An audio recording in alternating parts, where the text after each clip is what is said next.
Another modern mystic response video. Okay, so I'm going to do some drawing and stuff. So he's complaining about the demeanor, the quality of the conversation, and this is just such hypocrisy, right? So I mean, what's the point of arguing this? I mean, I made a ton of videos where I just do some outlining of stuff, and then you just trivialize it, call it nonsense, and fluff it off. And insult me to boot, right? In comments, you and Mariana have your little, oh, Gary's an asshole and Gary's an idiot kind of conversations all the time. The video that was engaged in this most recent feedback was, oh yeah, Gary videos are like pouring sand in my brain. Nonsense, silly. These are the words you use. Watch your own videos. You're a rude, condescending, patronizing person. Okay, you're not a nice guy. You don't have nice civil conversation. You insult people, and you think you're doing it in some kind of subtle, elitist way, maybe, and that maybe everybody's just too stupid to recognize that you've just insulted the fuck out of them. But I'm not too stupid, okay? Insult received. I read your comments on other people's on your own videos to responses to other people. You just constantly demean and minimize and shit on everything I say, and you don't make an argument. You just shit on it, okay? And you blame it on some sort of look. You made a video saying the only reason why is because you're mad at your diner owner, right? Like another insult. Like it was a diner, a $10 million restaurant is a diner. So you just keep trying to dig, and then you complain about other people being snarky and rude. I mean, you get what you give. And I guess to some extent I am to blame in that I react to what people give me, and I give it right back to them. And maybe I'm supposed to be the adult and I'm not supposed to be reactive and blah blah blah blah blah. But again, this was initiated by you. I didn't make uncivil response videos to your videos until you started doing it. Alright? I mean, you started. So don't play this I'm innocent and you're just all such brutish, ignorant, nasty cheaters of the argument. I mean, I couldn't detail my argument more simply and more explicitly, in my opinion. I stated what my premises are. You haven't refuted any of them. You just mock them. You just ignore them. You just say, the economists say otherwise, even though in previous videos you've mocked the economists. And I'm just like, well, what? So I'm going to call foul. And this is bullshit. But I don't care. I mean, to me it doesn't matter. I'm going to make my arguments one way or the other. And if they're not understood, then I'm going to make them again until they are understood.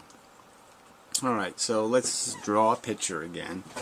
I'm just going to keep this really simple.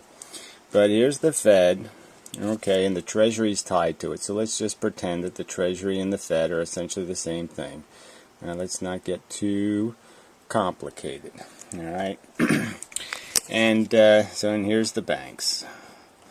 Alright, so there's a bunch of banks, and let's just pretend for the sake of argument that there's just the one bank, just to make things more easy. But the idea would be there's lots of banks, they all have accounts with the reserve, so there's lots of other little reserve accounts, and they're all got their names on them, they all have different amounts in them, but the Fed exchanges the money between the banks. So when somebody loans money from Bank A, okay, that money goes out as a loan, it might be deposited in Bank B, and all of that stuff happens all the time. The money moves around between these banks, and it always comes out in the end as the math, right? Okay, so let's not get lost in that. Let's just understand the relationship between the Fed and the banks. Now, the relationship that's established between the Fed and the banks is there's this idea that when you create liabilities as a bank, when you have a deposit comes in, you got to pay it back, or when you send money out as a loan, your solvency is sort of dependent, okay, on how good your loans are and how stable your deposits are. They stay in there. But the point is you have to have what's called some sort of reserves, okay, some sort of real asset value in case there's a run on the bank. So we can all understand that. If everybody starts saying, I want my deposits, I want my deposits, I want my deposits, there has to be some insurance that the bank has some money to cover those. And so that's what's kept at the Fed. It's called reserves. And the secondary purpose as of 2008 is to use the reserves to do the transfer between banks. Like Bank A will have too little money and Bank B will have too much money, and they'll do the transfers and everybody's happy. But anyway, I just don't want to get lost in crap that doesn't matter. Alright, so the point is the Fed also takes all the money that comes into the banks, right? So when people bring their money in, the banks send the money through the back door to the Fed. All the money is cleaned. Okay, I've mentioned this before, but that's what happens. The money's cleaned. And when it's cleaned, the Fed basically can give the money back to the banks clean, or it can put the money in the reserve accounts, okay, that they have in here. So let's say the reserves have to be, we'll just use 10%. That's what it used to be.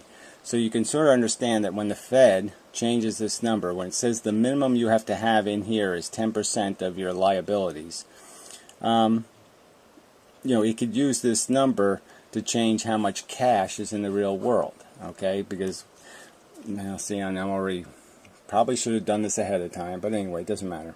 So anyway, the money comes in to be cleaned, and it can go back to the banks, or it can go back into the reserve account. And the reserve account is essentially just good as cash. But the point is the banks in the past never kept more money than the minimum amount. Okay, they had no incentive to keep money in the Fed when they could obviously use those resources to buy equities in the stock market and make more money, right? They're not going to, bankers aren't dumb enough to leave money in the vault. They're going to use the money, if it's their money, so to speak, if it's liberated money.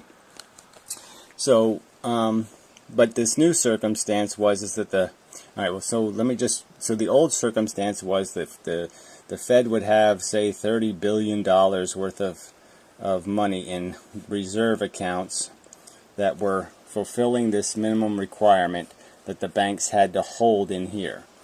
And so if a bank was short its reserves, then the Fed wouldn't give it back its clean money, at cleaning time, and instead would put the money in the reserve account. So reserves could grow. And then there might be a point where the bank is now more solvent and now it has too much money in its reserve account. And so the bank would just simply request the Fed give it back some of the reserve money, and it would give it back in cash. So money only leaves the Fed as cash. Cash only goes out. That's the only thing, only cash goes in and out of the Fed.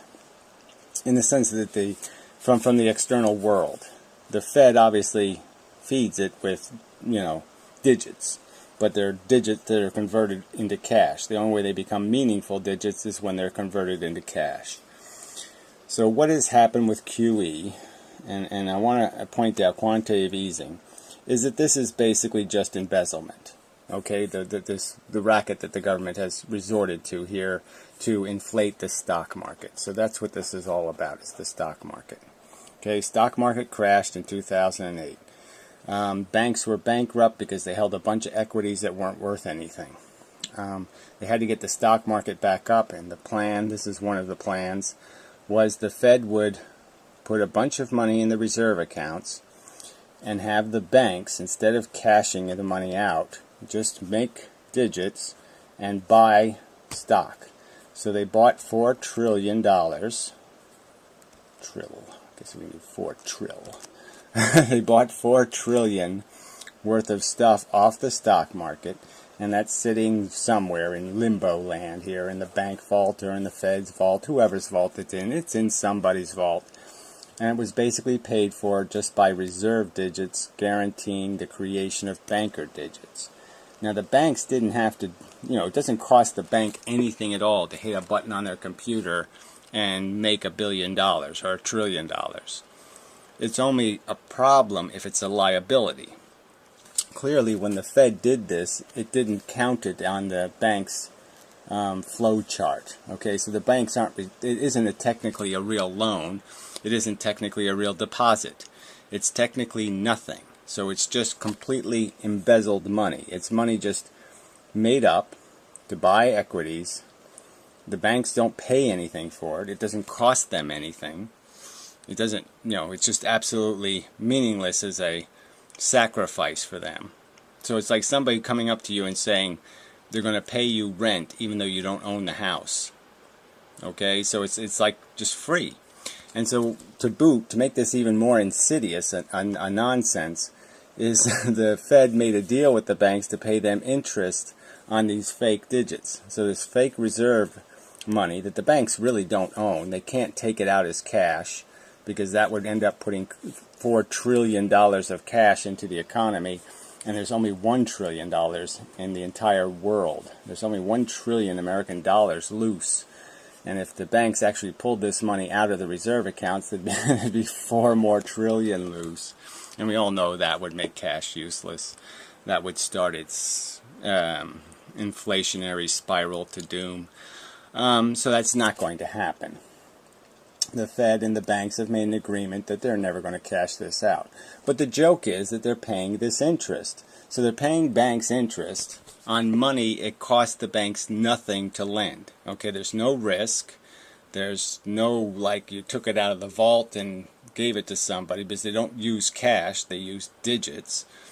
So there's absolutely no liability to the bank whatsoever. It paid out nothing to do this, and we're paying it, okay, whatever it is, $80 billion a month in interest, for this crap, for this nonsense, or a year. I don't know what it might be 80 billion a year. I don't, it's not a huge amount, but it's a lot. It's a lot of money that the banks are getting for free, and this is just embezzlement. Okay, so the real deal is the federal government basically owns $4 trillion worth of its own bonds and stocks, but it's mostly just crap.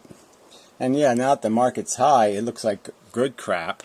But when the market crashes, it's going to be really bad crap, and they're going to try to sell it, and no one's going to buy it, and they're going to lose half their money. And this is where it's going to spiral into all kinds of doom, because they got $4 trillion worth of liabilities. They're only going to get $2 trillion back on their crap. They're going to be out another $2 trillion. At the very time, tax revenues are going to be down because the market's going to be down. It's just going to be, this is just kicking the can down the road. The bankers make free profits, huge profits. This is just like I said, this is just embezzlement. There's nothing else to call this. This is embezzlement. And it's just a joke. It's all fake. There's no way to reverse it. There's no way to get out of this. Now that they're in this trap, okay, they have $4 trillion worth of assets, and the only way to get the money out of the reserve accounts is to sell those assets. When they sell those assets, the market goes down, drives revenues down, but that's the only way to escape paying this interest to the banks, which they shouldn't be paying, because the banks, it's absolutely no liability to the banks. They didn't have to sacrifice money they would have loaned somewhere. They don't have to sacrifice anything. It's getting paid rent for not even owning the house. It's just completely idiotic. And they're getting paid billions of dollars a month for just hitting buttons on their computer. It's so frickin' silly. And this is the sham. This is the sham of the most powerful nuclear power nation in the world. This is the sham that's being pulled. And yeah, like the mystic says, how come they ain't getting it? How come no one's talking about that this is what's really happening? And so they always talk about loans, right? That the banks aren't giving out enough loans. Well, the banks are loaning a lot of money. Don't be fooled. It's just down percentage points from the growth levels of the past. So they're still loaning a lot of money. But they keep talking like this reserve account money was somehow banker reserve money. That it wasn't just injected by the Fed as reserve digits for the sole purpose of buying equities. And that's its sole function. It has no other function. It's not excessive reserves. It's not. It's in a reserve account, but it's not excessive reserves. It has nothing to do with reserve minimums. It has nothing to do with the cleaning of cash. It has nothing to do with anything.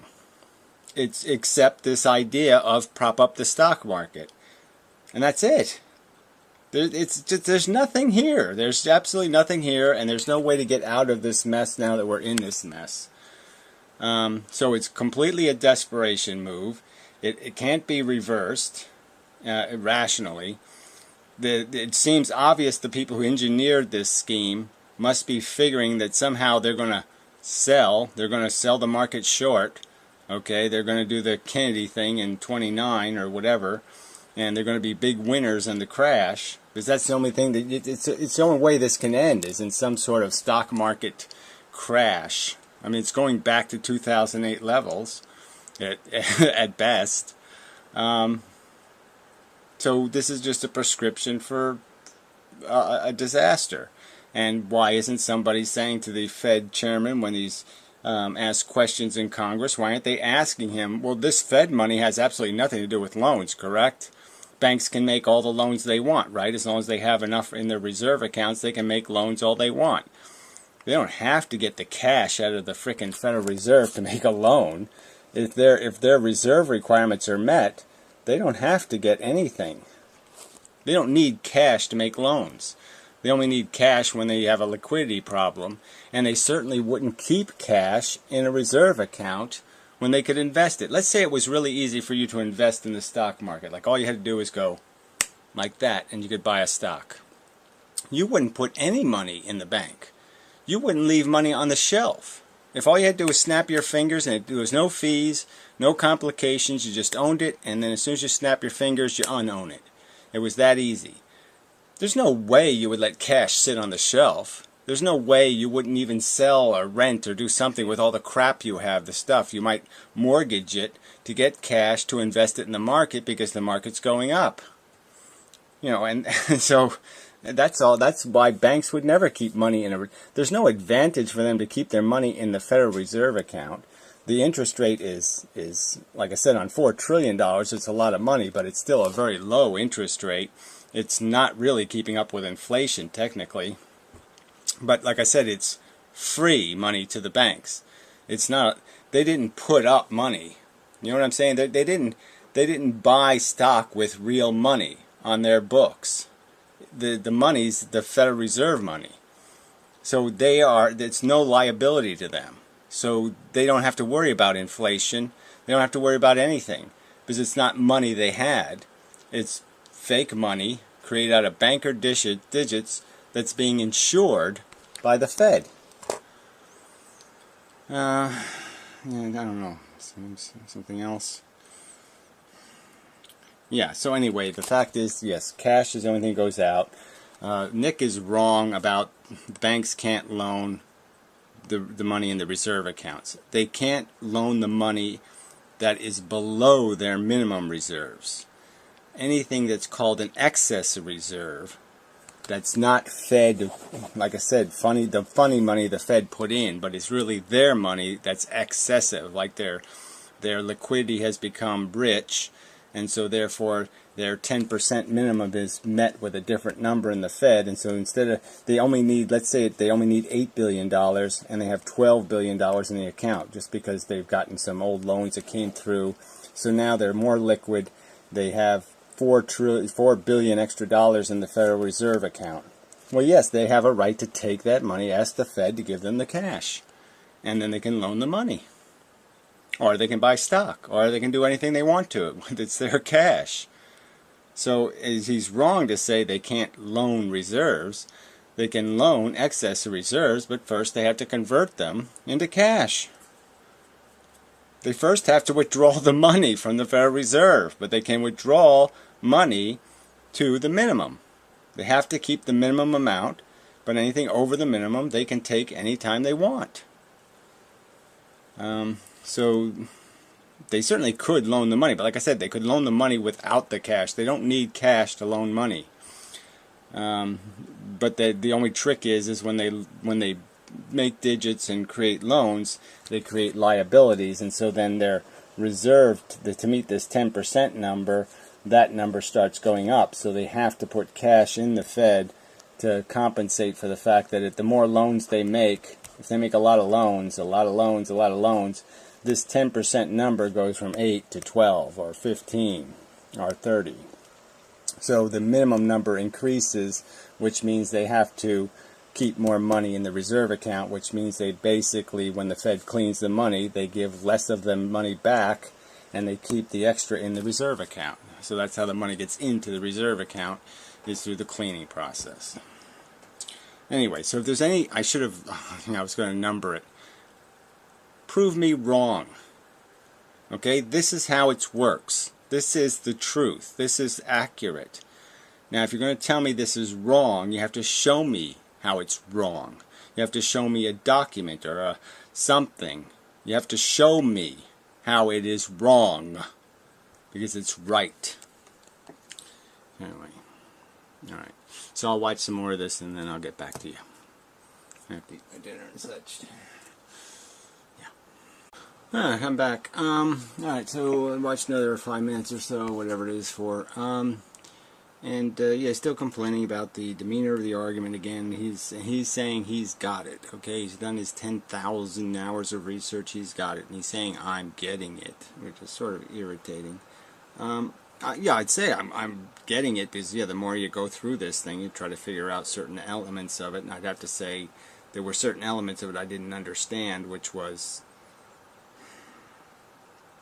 well, little things get hard in your brain.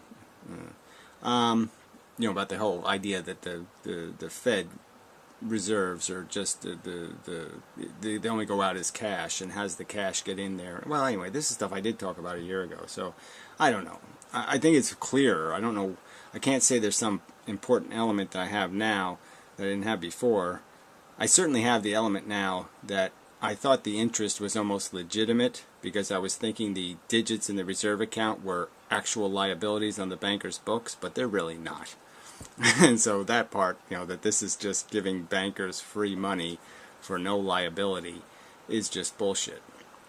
Alright, so anyway, Nick just keeps saying he's got it. Right now, look, my point in my video was kind of clear to you. Alright, you cited this guy that's pay-per-view guy, and you say that you say loans aren't the issue. Okay, I agree that loans aren't the issue.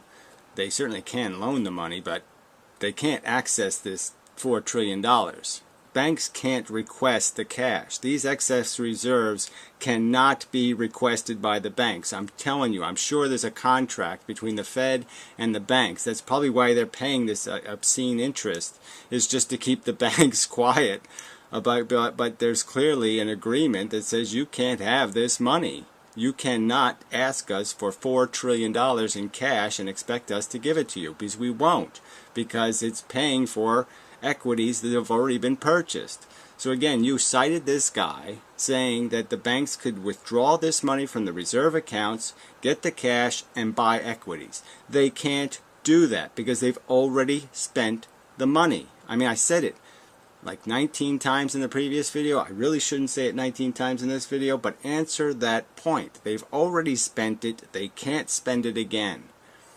They didn't even spend it legitimately the first time. Like I said, they've made digits clearly in an embezzlement scheme. Okay, this is not legitimate banking practice. It's a fake loan. It's an invisible loan. It's a what's nudge nudge something something that Monty Python used to say. Yeah, it's a good old boy agreement loan, barely on the books, so to speak. But again, it just has to do with the Fed. The Fed is now guaranteeing liabilities. Okay, it's guaranteeing the value of this stupid crap it bought, and now it's like I said previous already, through other schemes, it's guaranteeing junk bonds, and through FDIC insurance isn't guaranteeing a bunch of other deposits. So the Fed is it has guaranteed a ton of assets, and it has no hope, if things go bad, of paying those bills without printing cash. No hope in hell. Printing cash will be the only way out of this sloppy mess, and we know what that's going to lead to. I would hope you would agree that you know what that leads to. Alright. So anyway, so your guy is wrong. The banks can't buy equities. The money has already been spent. The banks can't withdraw that reserve money. They can't do it by agreement with the Fed. All right, I'll play this bit because this is just stupid rhetoric. You must realise he is learning more, so thinks one way of doing it is to cajole me into saying something to him by talking wild garbage. Yeah, so I'm not going to get this wild garbage itemized. What is the wild garbage? I mean, you just keep doing this. You keep just vaguely saying nonsense, rubbish, wild garbage. You keep doing this. And first you expect somebody with self-respect to say, oh, fine, you may do that to me. You may do that to my reputation and my integrity. And then on top of that, you're expecting me to say, oh, what a satisfactory judgment. Thank you very much. That's so enlightening. I'm glad you think I stink. Or I smell like ... Or whatever you're doing here. But I mean, it's totally useless junk. I mean, if you're not going to tell me what the wild garbage is, what's the fucking point, buddy? Anyway, I play some more. Ah, pretty flower. Yes. Yeah, lucky. Anyway, bring them in at night. Yeah, save them. Anyway, summing up. A few hours later, I watched the End of the Mystics video, just some more lamenting about communication failure and such. And, yeah, that most people don't have time to really do this right, this thinking about things. You've seen in a lot of conversations, they just give you the cliches, the social pop culture memes. Doesn't matter what the subject is, even quantum physics, whatever. There's technical limitations, and certainly this banking thing has limitations. I mean, my drawing was turned into a big pile of slop. There's more than one moving part. There's not some directionality to it or something. It's not like you can say what it is, like it's a rhinoceros and it eats grass and it's grass. Yeah, well, whatever. Beyond the idea that you can say this is some contrived system to, manipulate the working classes. And to maintain the hierarchy and all that kind of crap, because it's fundamentally that's all you have. It's not an economic system for the world economy. It's an economic system clearly for 2 or 3% of the population. Anyway, at least this part of the system that we're discussing. So what is my counter to this? What is it? What am I left to say? Is that certainly if we're going to critique somebody else's critique, you have to do it with some kind of explicit statement. You can't just say that junk over there. That you have to say what you're finding disagreement with. I think I did that in my video. I pointed out where I think you're wrong, or what I think you stated as being wrong, and so, I mean, the two main points, I suppose, is, well, the first point is they can't buy anything with the reserve money because it's already been spent. And the other point being is that the loaning part really doesn't have anything to do with it. But it's really kind of wrong to say is they can't lend reserves. Obviously, they don't lend them as reserves. They have to cash them out to lend them. But they certainly can do that. But the reserves in the reserve account, or the excessive reserves, again, are not traditional excessive reserves. They're manufactured reserves for a completely different purpose. They have nothing to do with the banks leaving the money in the reserve accounts. They have to do with the Fed putting the money there to buy securities, and it's just a different purpose. They shouldn't even be called reserves. They should be called something else, because it's something else. QE money. It's not reserves. So maybe we could just agree on that. The money in the $4 trillion in the reserve account, outside of the stuff there, the $30 billion, the tiny little bit, It has nothing to do with reserves. It's all QE, bubble up the stock market money. And that this bubble up thing, unlike what you said, which was basically they could do this forever, or there's no real problem, there is a real problem in that this will eventually be a liability, and it will be a liability in crisis. So it does, in my opinion, guarantee that if there is a crisis, government will have even less control over the crisis, because it has created so many mechanisms where it is now the insurer of last resort. It is insuring assets that it has no way of winning this insurance scam. It's going to lose, and it's going to lose big. I'm just saying, it just guarantees that when you hit the wall, everything's going to fall off the car. The car is going to fall to pieces. Okay. So that's enough of the video. You know, yeah, I really do seek a more civil conversation, but I'm not going to pretend I'm not being insulted when somebody's insulting me. I'm just not. Yeah, I'm just not. So, till next time. Yeah. What else is there? You gotta be in it to win it. I thought of a new phrase today. What was it? To do business, you gotta mean business. Yeah, I made that up. To do business, you gotta mean business. Yeah, that sounds like something, right? That sounds like a cliche or a meanieism. Yeah, I invented that. Anyway, till next time.